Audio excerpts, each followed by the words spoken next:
Welcome to the Live Full, Work Fun podcast. This is the show to encourage you to live your life to the fullest and do fun work that fuels your lifestyle. Hi, I'm your host, Gayla Scrivener. Every week, you'll be introduced to amazing guests, useful resources, and inspirational stories.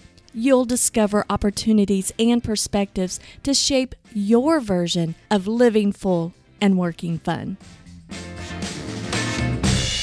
Hi there and welcome. This is the show where we explore topics that help you create your lifestyle to live full and work fun. I'm Gayla Scrivener, joined by my co-host, Fran Groesbeck. Hi, Fran. Hey, Gayla. We are going to talk about planning today. I can feel people getting nervous already. Planning. Such a good topic. It's such a good topic. Well, I don't think we should underestimate the importance of good planning, but there's a balance. And I think we need to look at that and look at both sides of the coin there, because you can overplan something and never get started, or you can get started with nothing in the plan and it's just a bumpy road. And there are really great benefits of planning. So what do you think some of those benefits are in planning?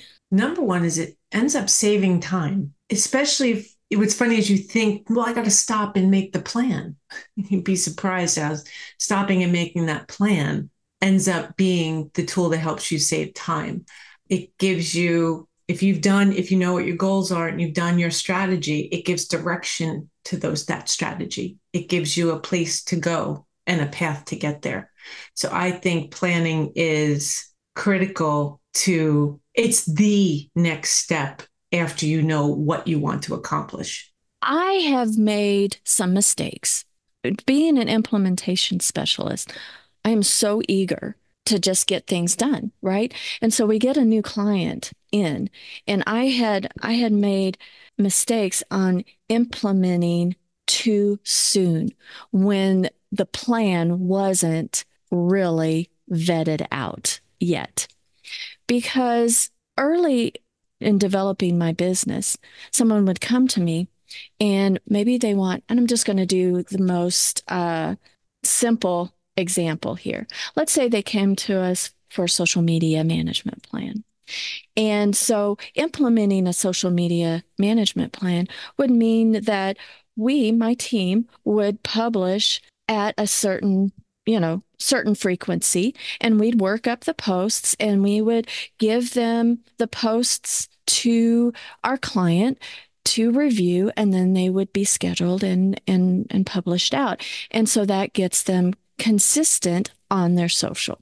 Well, I did not at first, I've changed my ways now, but we didn't ask the right questions or plan accordingly, because what we tend to do is like, oh, well, this client already has a website. This client, produces maybe a podcast or what have you. They have a logo, so they seem to have the branding and everything. Well, we didn't vet out and plan accordingly. And what turned out was, just by experiences, we started just going ahead and producing social posts for our client to review, and come to find out, oh, their logo is in development. They don't like the colors on their website. And oh, heaven's sakes, do not pull things from our current website because it's all wrong. It's like, oh, hold on.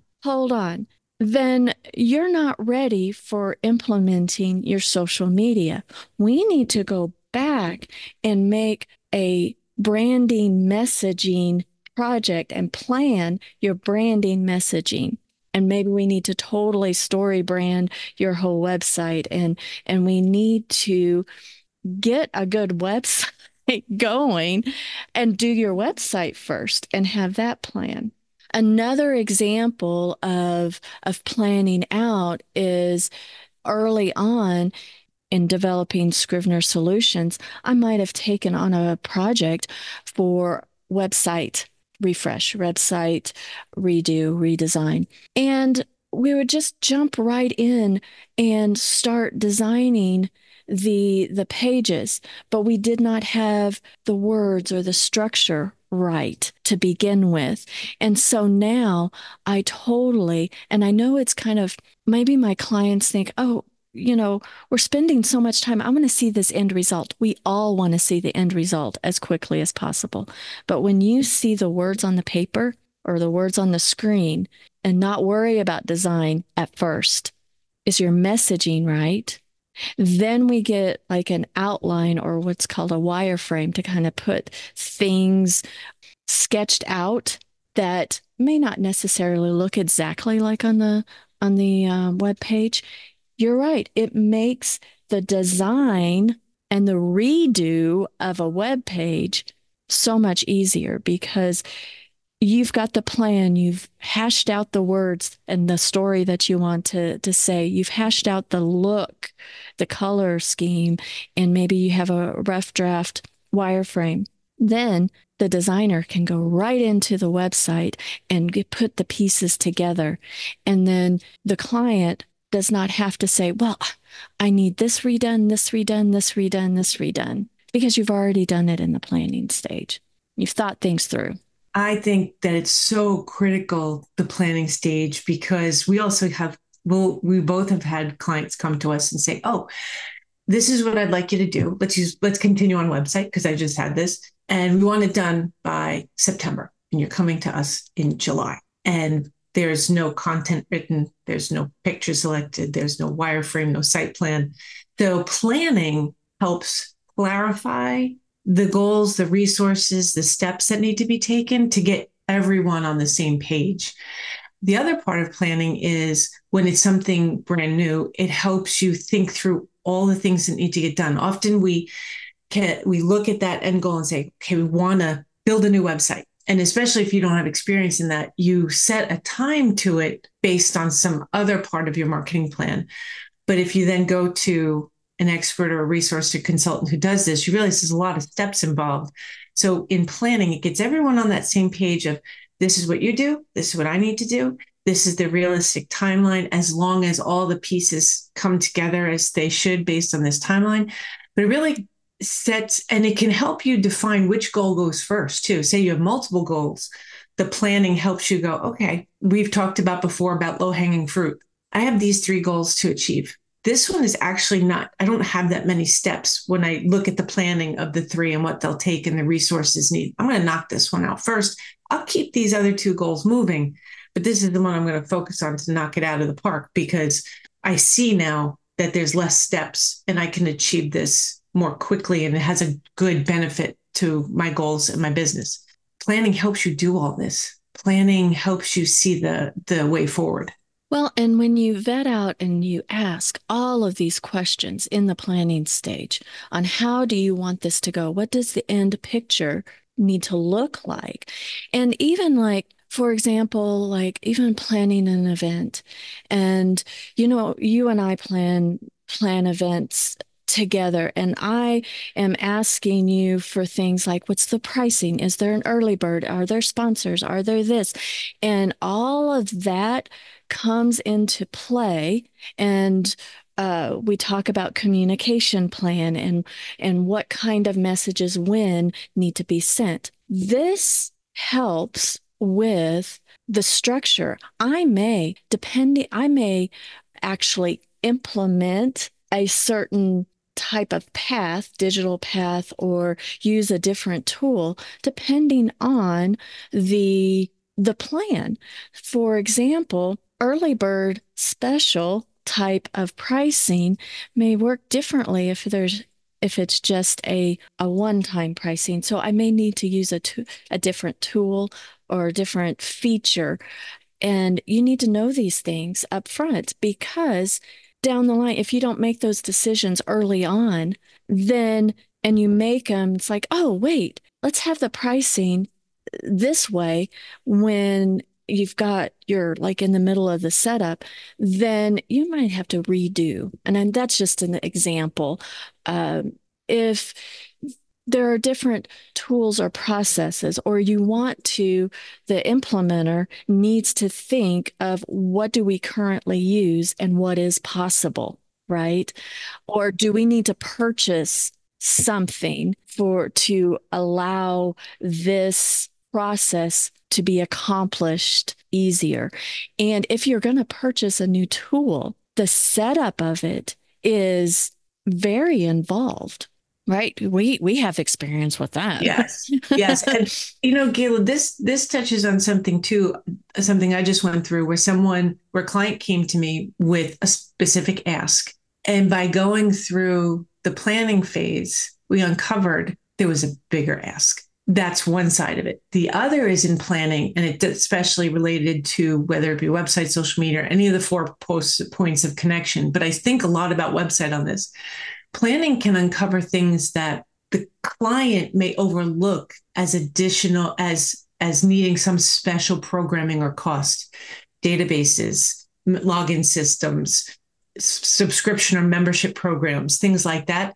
They're not just there. They require special programming, and we can help them understand. And then this way, in the planning phase, you're identifying those things and connecting and seeing, okay, what system are you using? How is that code going into your existing site? You then save so much time and money, because if you didn't identify that in the planning phase, and you jump into redesign and you hit that obstacle, it could stall the whole project. Because now the programmers have to figure out, wait, do we have the time and the resources and the budget to get this database into the new site? So planning some uncovers roadblocks, obstacles that you didn't know were there. Mm-hmm. And we've talked about websites. We talked about, implementing a social media plan. You and I were involved with implementing a new system instead of piecemealing different systems, but this whole CRM, marketing, billing type of system for this particular client, that the purchase of that system was the right decision, right? And that is a big project of implementing and moving into that system with the goal of turning off old systems and not using, just having the member portal area more streamlined and everything like that. And so in our planning phase, we talked about what are the highest priorities of what piece of this program are we going to implement first, and what's second, what's third, what's our goal there, so that not all of the system, because it's a very robust program, can be implemented all at once. There's steps to it, because you've got to work in the here and now. So you're going to be straddling two systems, which is it can be stressful and confusing, and sometimes an outside perspective on helping get that project moving along so that you can do the day to day, and it is a good thing.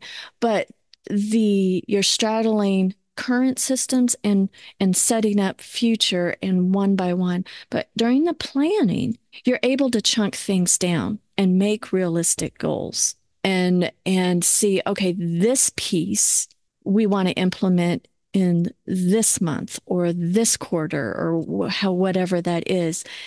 And then if you can outline that out, that is super helpful. And then knowing that may change. Because once you get into it, because you and I knew that with this particular project, application process was the number one thing. But then we were in it and we're like, the directory, we were getting things going with the directory. And it seemed like, hey, let's switch going live with this directory first, because there's still so many things with the application, because it looks like we are almost there, and that we can do that. And we have, a goal at the end of the year to implement the billing part of it for things, but that might change by the time we get to the end of the year because of other things that come up that we discover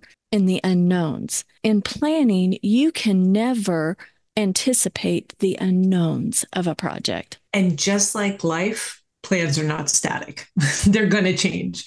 That can overwhelm people thinking, well, I wrote this plan and this is what I want to stick to, but you have to look at what we came across in that system and switching that priority. While it could feel uncomfortable to some to switch a priority, we're actually moving faster at a better pace now because we realized that we needed to launch that one component first for the directory and give more time to the application.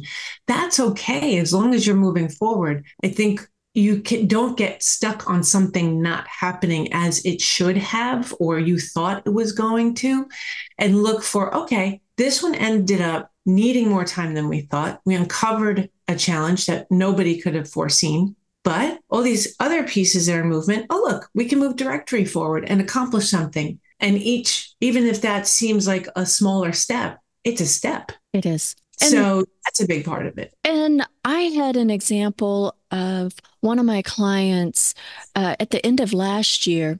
We redid her service agreement and pulled back on her publication schedule because she wanted a whole revamp of her website and migrating it from one platform to another.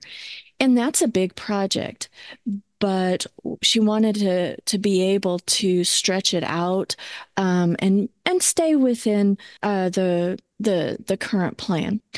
Well, outlining that, okay, what pieces of the website, what are we going to do first? And we did this plan and we had it outlined on, okay, this month we're going to accomplish this month we're going to accomplish this.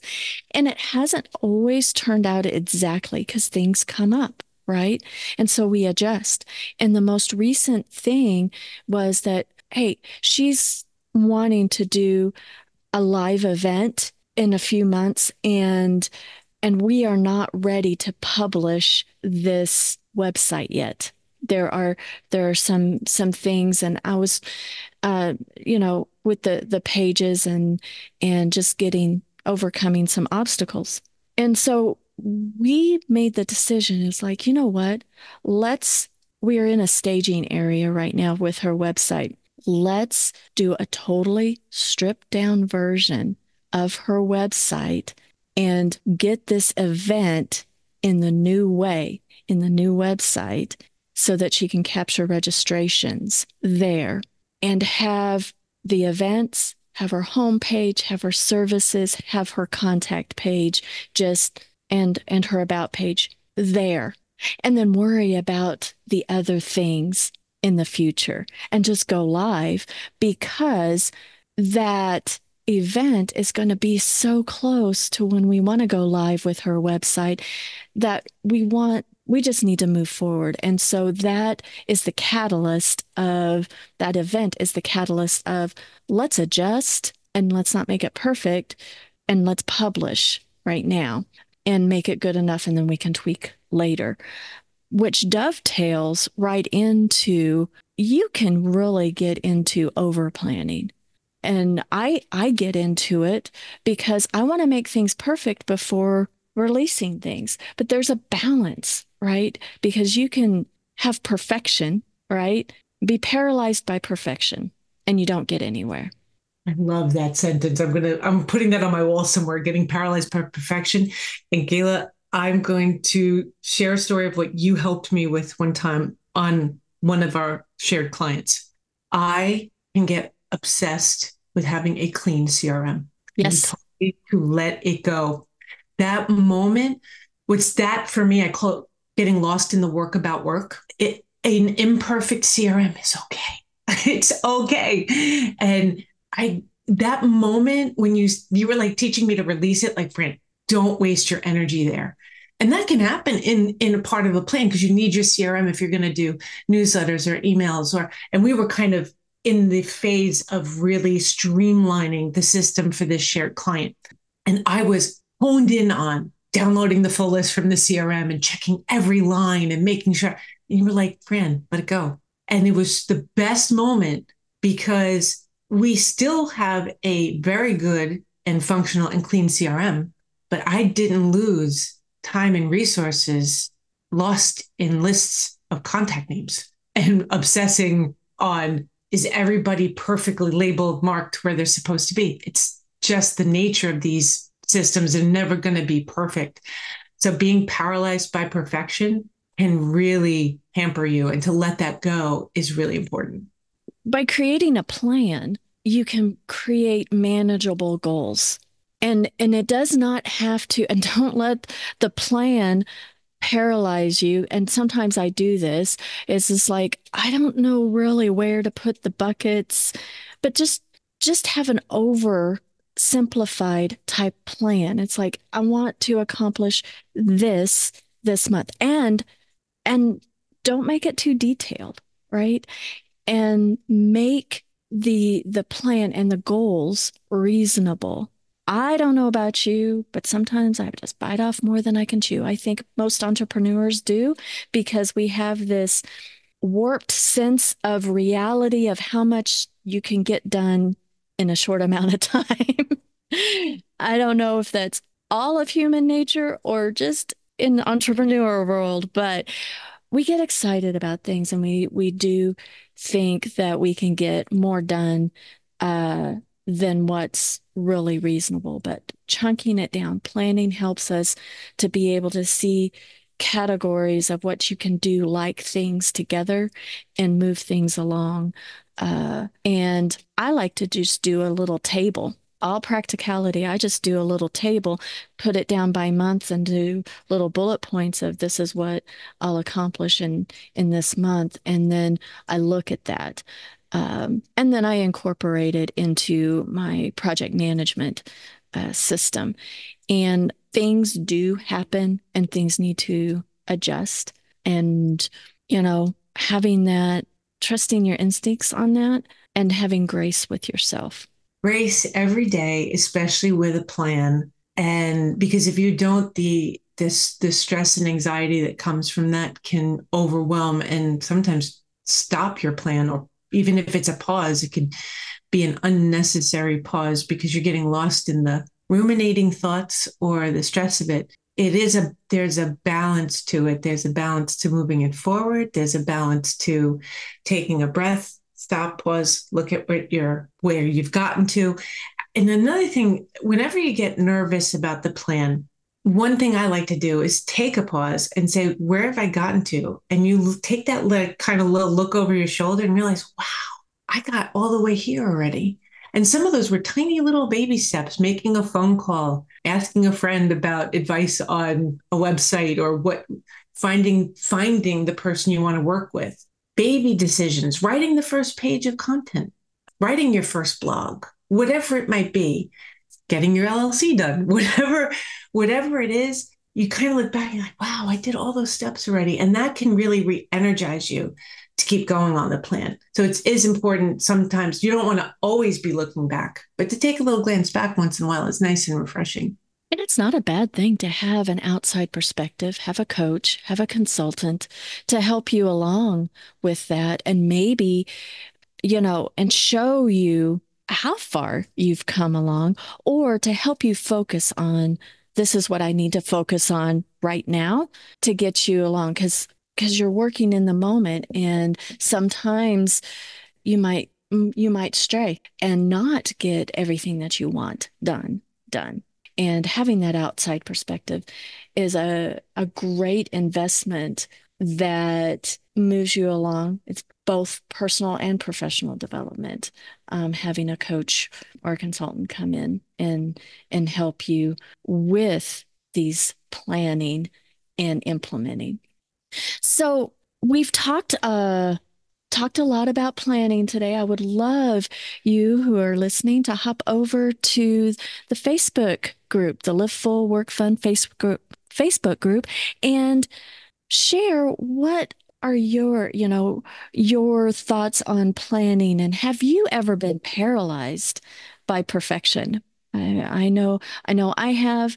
I'm a recovering a recovering paralyzed person for that. And so it's always a work in progress. And I would love to hear from you in the Facebook group. Fran, do you have any last words? My favorite saying is slow is smooth and smooth is fast. Follow that plan, go slow, chunk it out, do your thing and trust yourself. Trust yourself.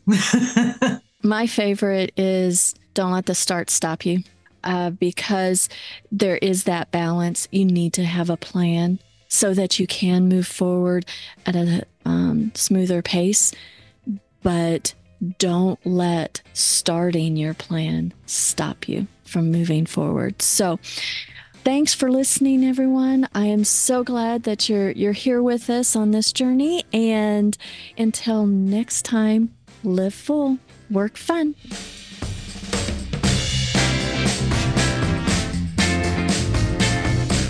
This episode has been brought to you by Scrivener Social, the easy-to-use social scheduling platform built for the busy solopreneur. You deserve a system that makes posting to your social media faster and more efficient. Go to scrivenersocial.com and subscribe today.